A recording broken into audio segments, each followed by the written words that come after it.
brief because it's not brief. I just want to quickly get this. It's not brief. All right, so anyone who has their Bible, somebody say amen. Amen. If you're online, just put in the chat, I got my Bible. If you got it one more time, say amen. Amen. All right, so we're going to go to Matthew. We're going to go to a very, very familiar text. I'll stress you out about it later. But it's going to be a very familiar text. It's going to be Matthew 14 and 13. And this is where we will set the tone for 2025. In Matthew 14 and 13 through 18. And we're also going to be reading from the NIV, of course. So for you guys who are on those wonderful Bible apps that we use these days. You know, back in the day when there was no Bible apps, you would have to struggle through people reading different versions of the Bible than the one you actually had with you. So someone would be, you have a King James version with you, and someone would say, I'm reading out the Amplified. Just follow along. And there's no way to follow the King James while reading out of the Amplified, right? Like, there's no way. Like, it's just completely different words. You have no idea where you're at. And so the Bible apps are so convenient these days. I can just say, we're going to read out the NIV, and you can just pop, NIV. Just read right along. All right, you guys ready? I hope so. When Jesus heard what had happened, he withdrew by boat privately to a solitary place. Hearing of this, the crowds followed him on foot from the towns. When Jesus landed and saw a large crowd, he had compassion on them and healed their sick. As the evening approached, the disciples came to him and said, "This is a remote place, and it's already getting late. Send the crowds away so that they can go into their villages and buy themselves some food." Jesus replied, "They do not need to go away. You give them something to eat." "We have here only 5 loaves of bread and 2 fish," they answered. "Bring them here to me," he said, and he directed the people to sit down on the grass. Taking the 5 loaves and 2 fish and looking up to heaven, he gave thanks and broke the loaves. Then he gave them to the disciples, and the disciples gave them to the people. They all ate and were satisfied. And the disciples picked up 12 basketfuls of broken pieces that were left over. The number of those who ate was about 5,000 men, besides women and children. So today, somehow I got to get y'all in the mood for. So I need somebody. Aaliyah, can you come do a cartwheel for me?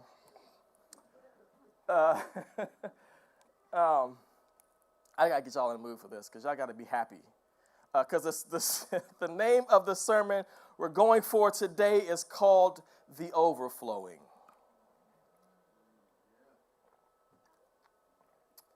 The Overflowing. I gotta do something. I gotta do the moonwalk or something. If I could, I would.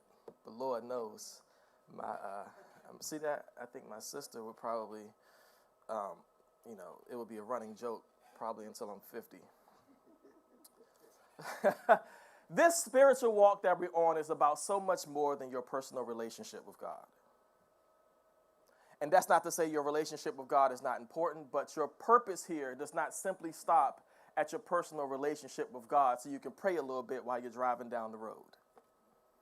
It's not simply so he can give you some supernatural insight into what stock to buy so that when you hit a lick, you can say, "Won't he do it?" It's not simply about a personal relationship so you don't have to beat people up that make you angry. Like if I ain't have Jesus, I'd have punched you in the face. And while all those things are good and all those things are credible and all those things are true, it's also true that your spiritual walk is bigger than you. You walk this earth with purpose. You woke up this morning with meaning. Your life has a calling. Your name is on a registry beside an assignment. It's not just about the personal needs or requests you have of Jesus on a regular basis. Jesus, protect me. Jesus, help me. Jesus, I need this. Jesus, send the job. Jesus, send the spouse. Jesus, send the car. We need a house. It's about more than just your personal needs and your personal happiness. In the depths of eternity, far before you came through the birth canal, there was a calling, a plan written for your life. And that plan was not simply to come on this earth to ask God for some stuff. Those things are the beauty of your relationship with God, but they're not the purpose of your existence. Your purpose on this planet is to live out the call. It's to live in purpose. It's to walk in the direction that he wants you to. Not because he's bossy, not because you're Pinocchio on his puppet string, not because he's just entertained by your walking, but because he has a destination for you. Because there's a purpose at the end of your journey. And I ain't going to lie to nobody in here, especially not myself. Sometimes the journey just sucks. And no matter how many religious coping mechanisms you can apply, we got a lot of religious coping mechanisms. You know, we got the ain't nothing but the devil.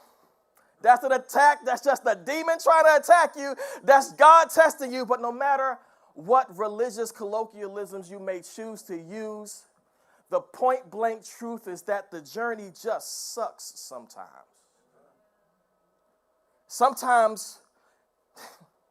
Sometimes when you know or when you hear about your assignment, you immediately get a level of anxiety.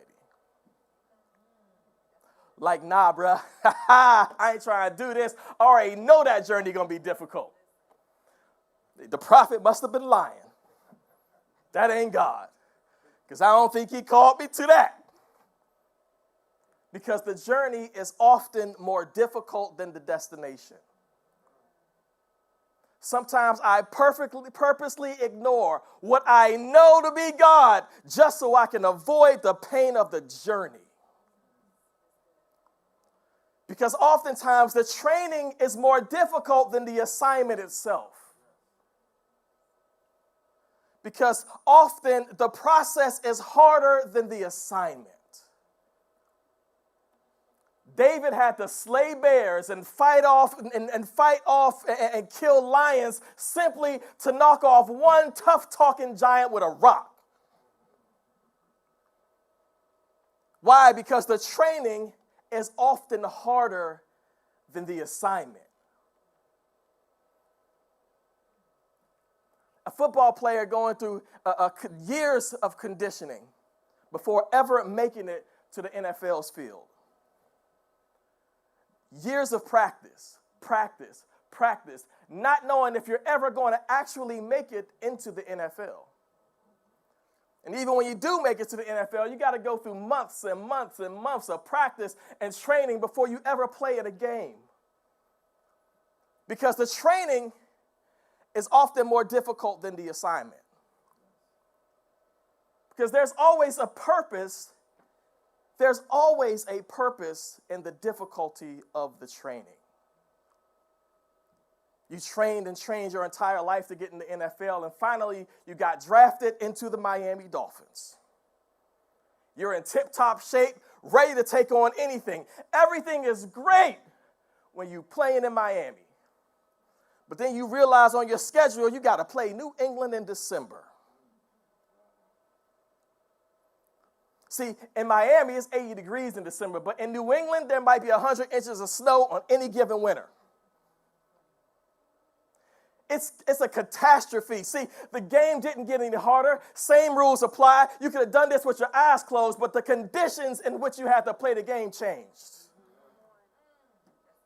This is the reason that training was so rigorous.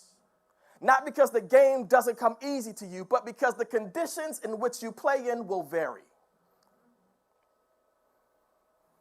I'm not worried about how well you do when everything is in ideal conditions. Can you do it when you broke? I'm not worried about how you feel, how you do it when you feel great. Can you do it when you're depressed? I'm not worried about how you do it when everything's smooth. Can you do it when it's stressed out? Can you still do it when you're stressed out? Because sometimes your purpose must be fulfilled in spite of your conditions, in spite of your worries, in spite of your pain, in spite of your fatigue, in spite of your energy level, in spite of the argument you just got into with your spouse, in spite of how you feel, your purpose still has to be accomplished. So the journey, the process, the training ground is mad difficult. Youngins out here like, God, take me off your strongest warrior list. I don't want to be your strongest warrior no more. Slim, this boot camp, you ain't a warrior. This ain't in the battle yet. What we like to do is the fun part. Train strictly for the gift. Train strictly for the grace. But God's trying to train us for the conditions. And believe it or not, this is where we find ourselves in the text. How? I'll explain to you later. It's going to be about 20 minutes. I have heard the story of Jesus feeding the 5,000 preached at least 5,000 times. Jesus boats to a remote area. The people from that town start coming to Jesus, and Jesus starts performing miracles. He starts healing the sick. He starts pouring himself out to the crowd. The man of God is working, okay, working. Working so much that it starts to get late. The sun is about to go down. The disciples are beginning to worry about the people. They start saying to Jesus, Jesus, it's getting late. The sun is about to go down. The people are hungry. We gotta let them go so they can hit the Harris Teeter before it closes, you know? And Jesus is like, what y'all talking about? The grace is pouring out of me right now. I'm working miracle. I'm in miracle working mode. You feed them. Disciples are like, Jesus, I don't know if you noticed, okay? It's at least 5,000 people here, and we didn't order catering for 5,000 people, okay? We hardly got enough for us. All we got is these 5 loaves and 2 fishes. And Jesus said, just bring it here.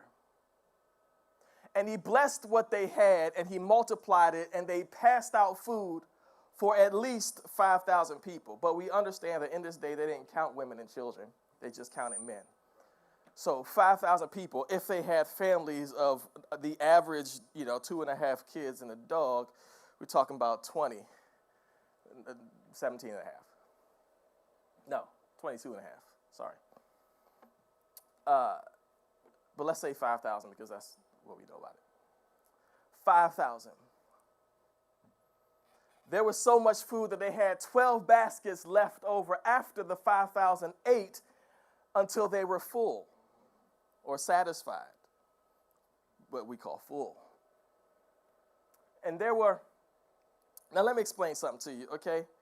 5 loaves and 2 fishes, if we separate them into their own baskets, that sounds like 7. Right?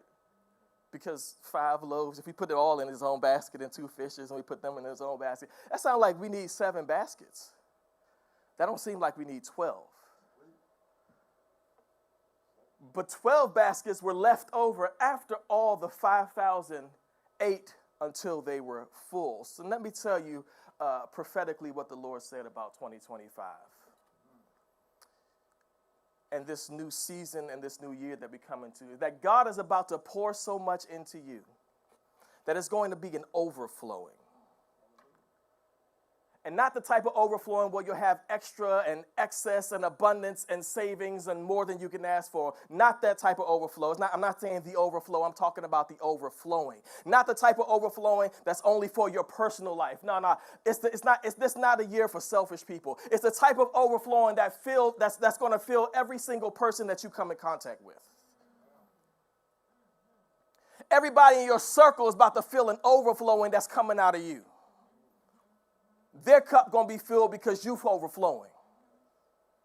Your co-worker's about to fill an overflowing because of you. Your family's about to fill an overflowing because of you. Your business, your clients feel an overflow because of you. Your church, bless the Lord, is about to fill an overflow. Not because of something that we did, but because you sitting here. Everybody you come in contact, everything you touch is about to feel the effects of you overflowing. And don't think it's strange when God does two things.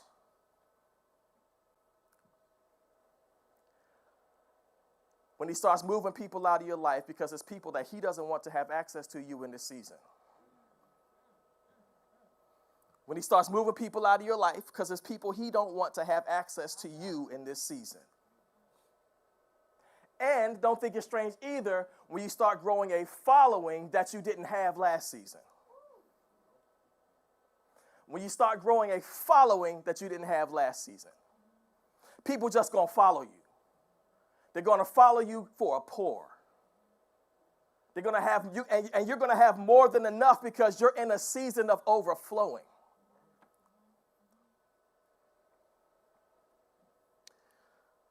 So, just a bit of advice. You may need more baskets. You may need more baskets. And let me tell you something else you're going to need. And I didn't know it until this weekend why the Lord put it on my spirit to start a Bible study in this upcoming season and leadership training in this upcoming season, because you need to be so trained that you can pour in spite of conditions. You need to be so trained that you can pour in spite of conditions. Now, here we go. Let me throw a little plot twist in here. I apologize that you thought this was going to be straightforward. It never is. Let's throw a little plot twist in here. Y'all ready? We generally start this story at verse 13. And if you read the story out of the NIV Bible, there will be a heading right before verse 13 that says, Jesus feeds the 5,000. And then it starts and says, when Jesus heard what happened, he withdrew by boat privately to a solitary place. Hearing of this, the crowds followed him on foot from the town.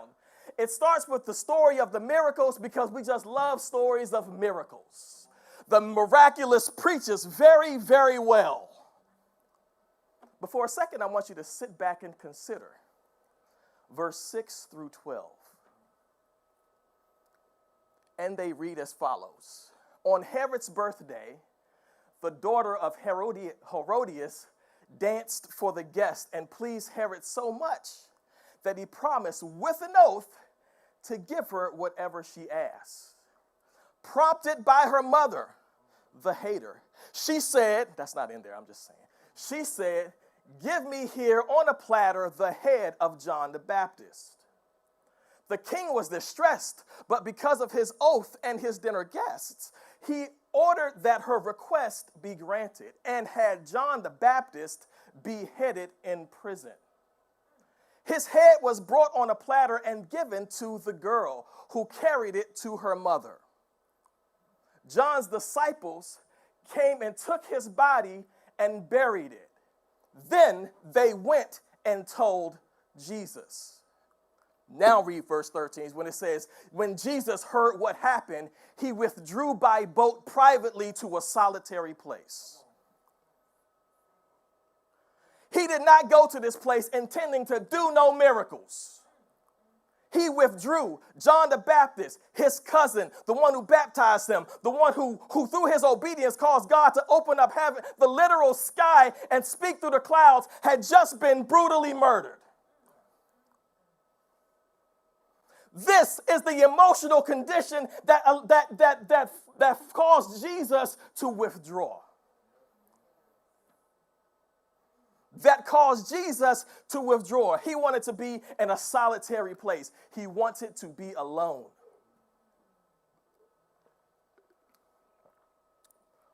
He wanted to process it. He wanted to deal with what just happened. But when he landed on that solitary place, he saw the people. The people found out he was coming.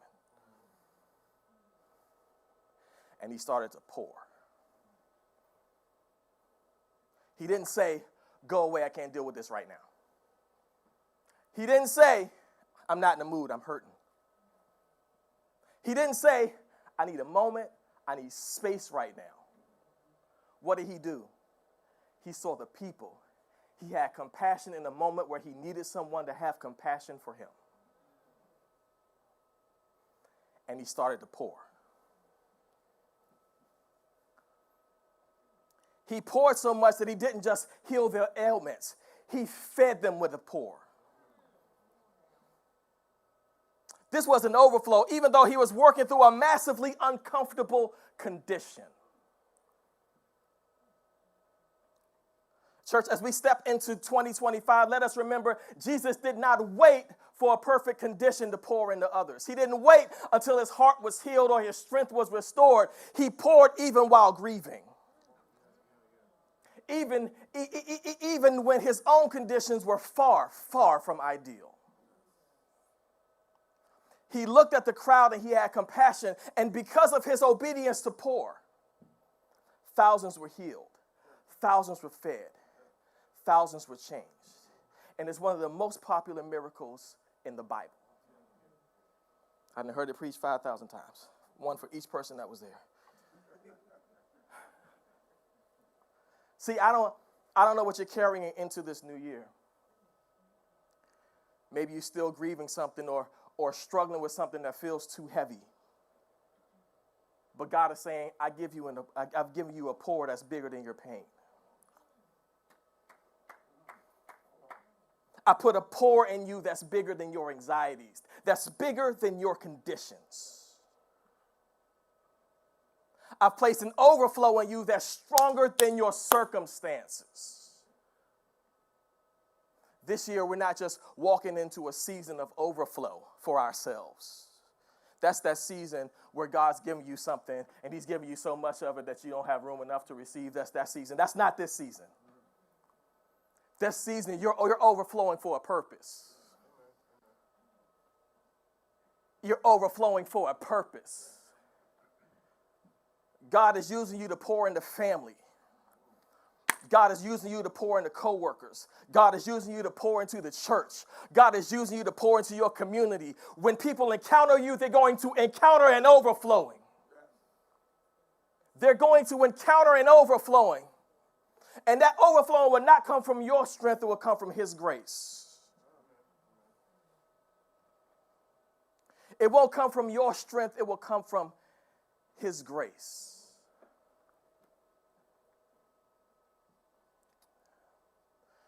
So as we close out this year and step into the next, we're going to have to make this our prayer. Lord, even in tough conditions, let me be your vessel. Let your overflowing grace pour through me. Not just for me, but for everybody I touch. Let me step into my purpose no matter my conditions. No matter my conditions. And just like Jesus took the disciples and had them turn it into abundance, he took the little the disciples had and turned it into an abundance. He's going to take what you have, your fatigue, your brokenness, your doubts, your anxieties, and use it to do something miraculous. Over and over and over and over, month after month after month after month. This is a year-long overflowing. We got to get ready because this is the year of the overflowing. This is the year of the overflowing. This is the year of the overflowing. This is the year that everything you touch. See, about to go to the notes. See, for some of us, it's going to be an overflowing of power. Everything you touch is going to get healed. For some of us, it's going to be an overflowing of wisdom. You're just going to accidentally say stuff to people that's going to change their life. You don't even mean to do it. For some of you, it's going to be a financial or economic overflowing.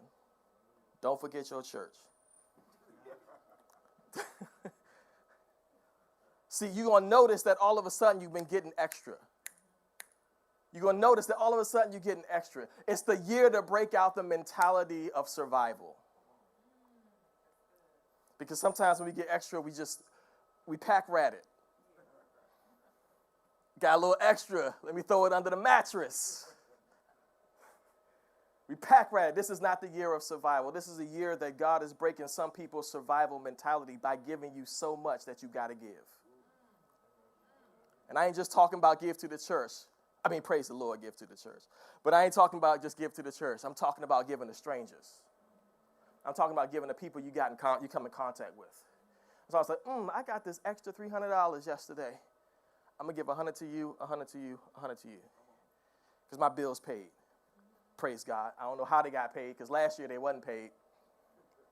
But this is an overflow. That means your cup is already full. That's what let me be clear. This is overflowing. This means your cup is already full. And what's spilling out, God don't want it to spill on the ground. Put another cup in front of you. Put somebody else's cup in front of you.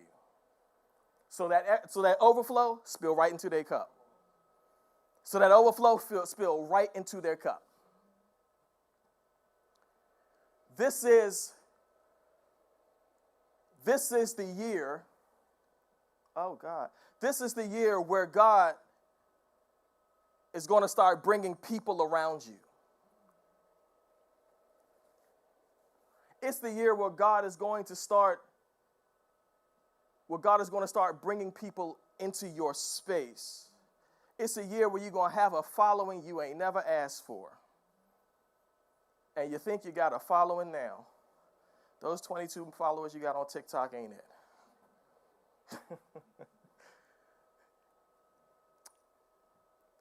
No, but there's going to be a following of people that you're just pouring into. People that are training beside you. People that are training to do something that you know how to train them in. This is the year of the overflowing, which means God going to take care of us all year. God, and every year is not a year of overflowing. Let me tell you, sometimes there are years of broken places, okay? There are years of valleys. And thank God this ain't one of them. Thank the Lord this ain't one of them. But this is a year that you're going to notice excess. I was talking to my wife a week ago, and God was has been prepping me for this, because it seemed like every week something was just coming in the mail. Right? There was a check coming in the mail in my name every week. I can't even tell you for what. Sometimes it came to my house. A couple times it came to my parents' house. I don't know what for. Sometimes it was $15. Sometimes, last time it was $400. Never for anything I asked for. Last time it was, what was it? Some credit company that I used years ago, credit cleaning company or something, that I used years ago, there was a lawsuit put out for that company that I used. And I don't know how they even got my address because I don't live in the place where I have no idea how they got it. But you are due $400 and something. There you go. I had no idea where it came from. Wasn't in the budget. Just came out of nowhere. That's called the overflowing.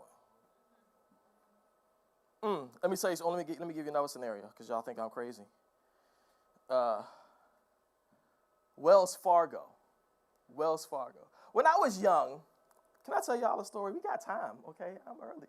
Can I tell you? When I was young, banking was the bane of my existence. I hated the bank. Banking sucked when you was broke. Because when you overdrew the account, they was charging you fee after fee after fee after fee. So you overdrew your account by $11 and you wake up in the morning $135 in the negative. Right? Because y'all know what I'm talking about. Some fellow broke people in the place. Some former broke people in the place. They just, they over and over, they just hit you and hit you and hit you. One day I got a check from Wells Fargo that said, don't ask me how they found my address, because my Wells Fargo account was when I lived in Baltimore. This was 10 years ago. I got a check from Wells Fargo. No, it was 3 checks, because I had 3 accounts. 3 checks from Wells Fargo. One in a letter that says, because we overcharged you on overdraft fees in the season of your brokenness. They ain't say it like that. This is just how I read it. In the season of your brokenness, we giving you your money back. And they gave me, I don't know, it had to be $900 of fees. And I didn't just get those 3 checks. I got check after check after check from Wells Fargo. I'm trying to tell you how Wells Fargo did me dirty. I probably got 6 checks from Wells Fargo. I just got one. That was 3 weeks ago, right? That was like 3 weeks ago. That one was only for like $17. I don't care.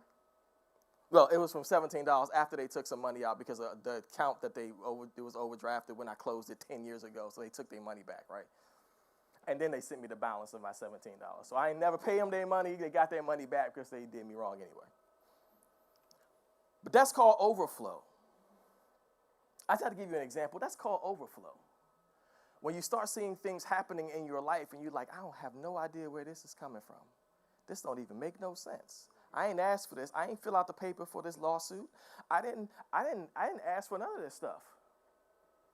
I could tell you story after story because this has been going on for about 6 months. Every single week. Every single week for at least about 6 months. Maybe longer than that. I could be tripping. But that's what it means. Well, that's what overflow is. And I want to encourage you that in this next season, you got to change your mentality of survival. It's not for you. It's not for extra gifts. It's not for you to go to the movies a few more times. It's not for you to go hang out with your friends. It's not to go for Ruth's Chris because you got a little extra. It's not that. Because if you do this right, you was already at Ruth's Chris. Because your cup was already full. If you did this right, you was already there. Because your cup was already full. So as we stand, come on, D, as we stand on the threshold of a new year, I believe God is calling us to something greater. As we stand on the threshold of another year, I believe God is calling to something greater. Keep the other one up, D. Sorry, I'm changing things without telling them. This isn't just another Sunday. This is the defining moment.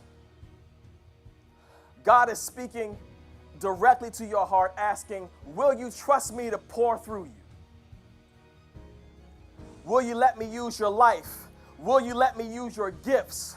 Will you let me use your struggles, even your pain, to bring my overflowing grace to those around you? Jesus did not wait for perfect conditions to pour. He did not wait for his heart to heal after losing his cousin. He didn't wait for the crowd to bring their own food. He didn't wait for someone else to take the lead. He poured. Right there. Right then. And because of that, lives were changed. The question is, will you pour even when the conditions are not perfect? And maybe you've been holding back, and maybe the journey has felt too hard, too painful, and the conditions too overwhelming. But God is saying, I am the source of your strength. My grace is sufficient for you. My power is made perfect in your weakness. Today, if you're ready to overflow, today, if you're ready to overflow, to say, Lord, use me even if I'm broken, even in my brokenness. Let your overflowing grace pour through me, not just for me, but for everybody I touch, everybody I encounter. Then I want this response to this altar call to be.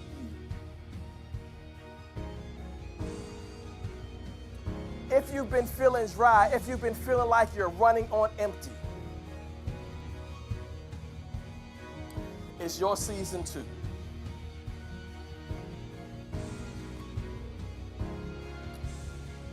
If you've been struggling to just trust God with the little you got,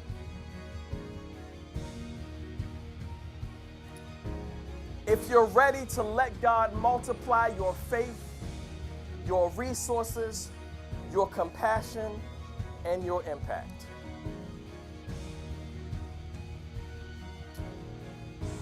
That is the altar call I have this morning. That's where I want you to come to the altar this morning. Come on, Deacon. Come on, Deacon.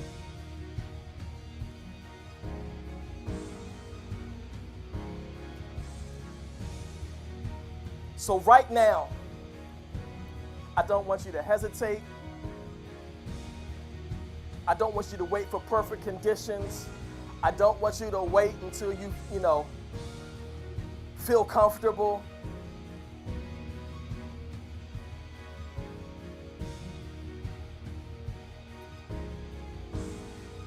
I want you to step out in faith and let him pour into you.